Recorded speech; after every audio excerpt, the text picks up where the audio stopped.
In the deepest, darkest parts of our planet's oceans, two monsters grew up alone, on opposite sides of the world, separated by continents and currents. They each became colossal, though in very different ways.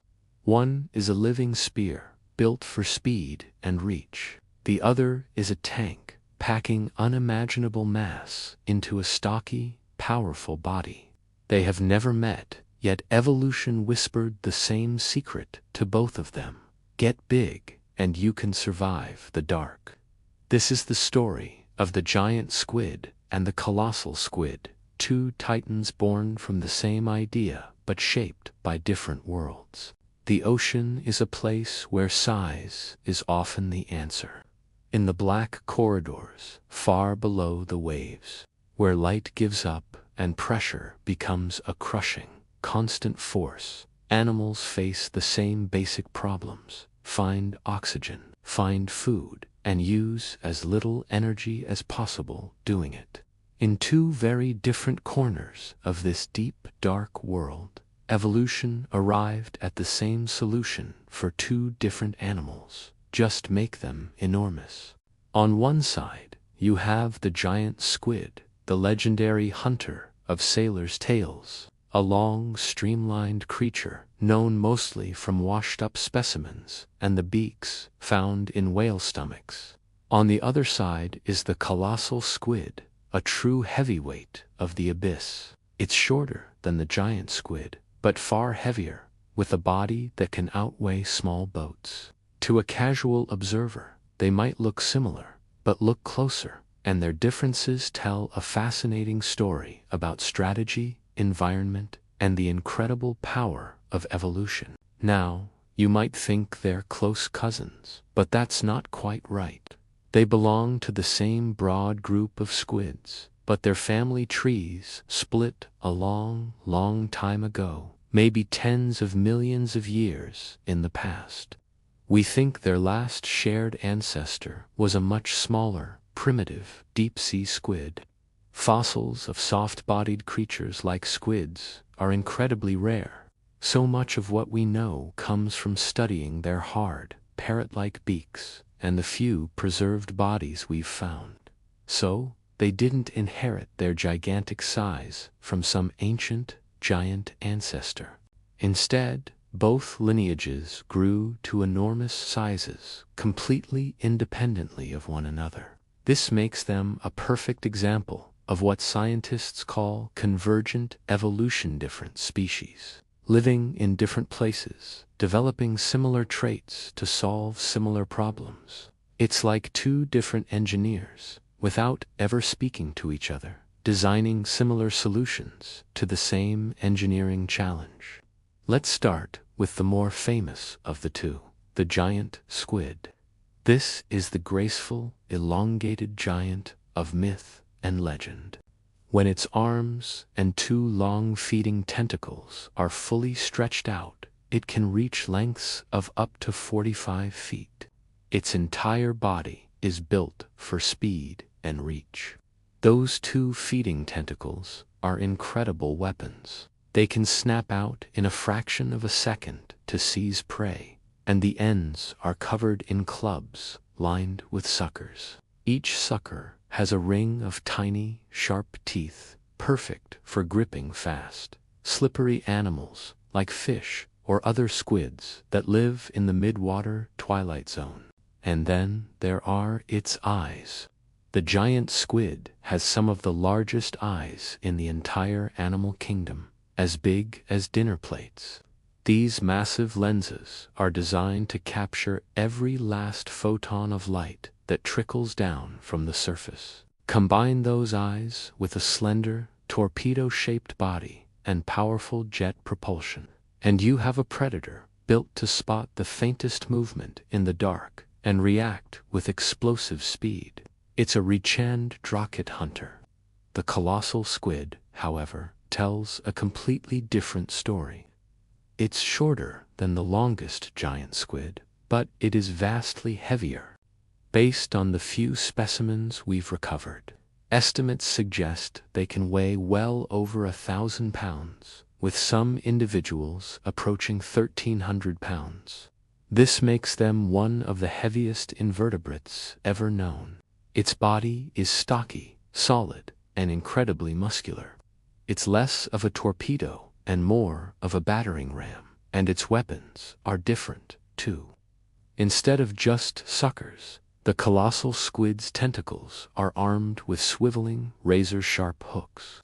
These are specialized tools designed to dig in and lock onto large, powerful prey and not let go. This isn't a predator built for a quick snatch-on grab. The colossal squid seems designed for grappling, for holding on to strong, struggling animals in the frigid, oxygen-poor waters of the Southern Ocean.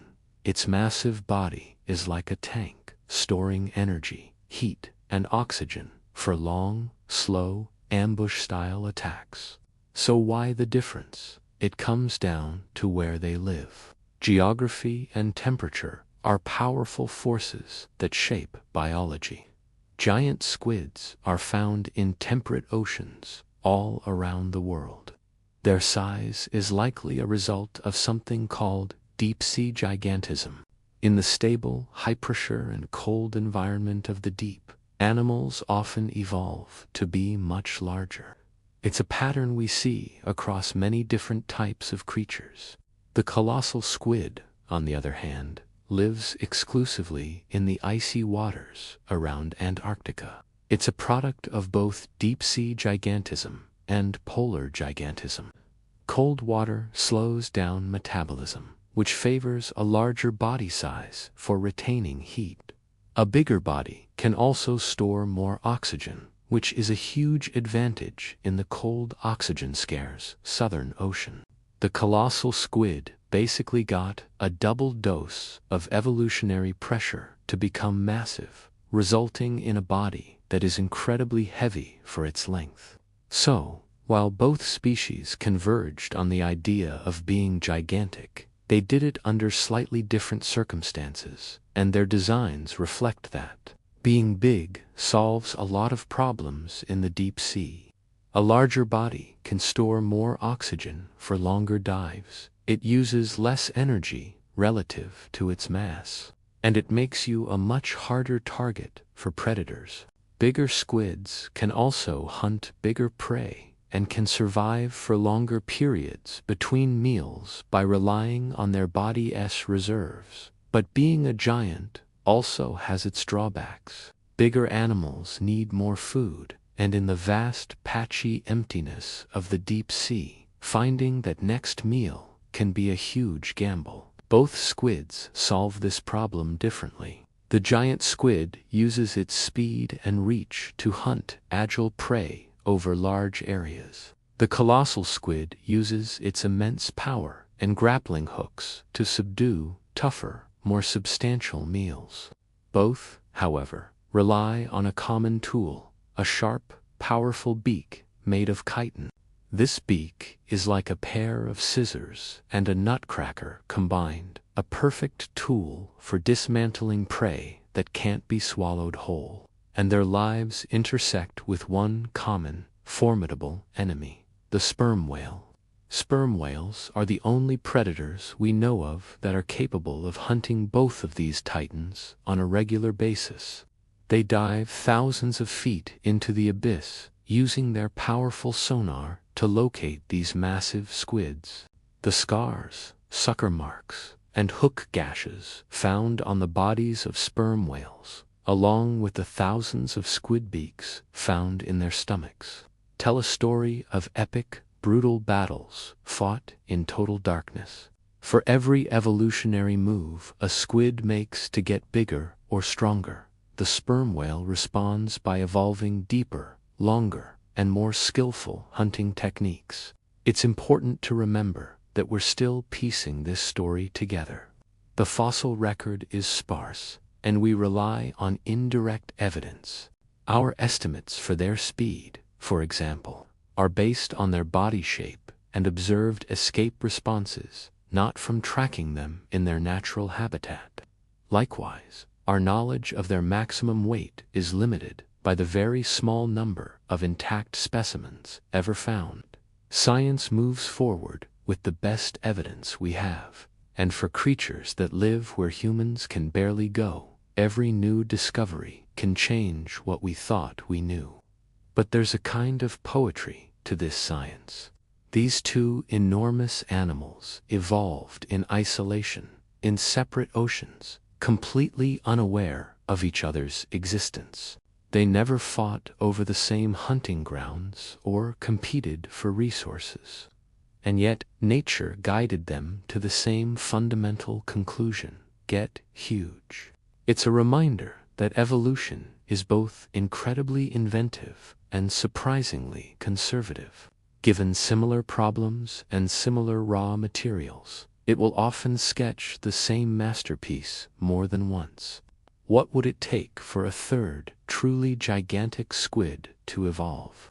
Well, it would require a similar set of conditions over millions of years. A stable, deep, cold environment where getting bigger provides a clear survival advantage.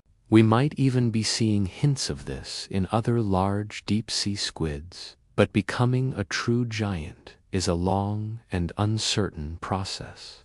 For now, the giant squid and the colossal squid remain two of nature's most dramatic examples of how different journeys can lead to similar destinations. One is a spear, the other is a tank. Both are shaped by darkness, pressure, and the relentless quest for survival. They are living proof that in the grand theater of evolution, sometimes the best ideas are worth repeating. Thanks for watching. If you found this journey into the deep as fascinating as I did, be sure to like this video and subscribe for more stories from the wild corners of our world. See you next time.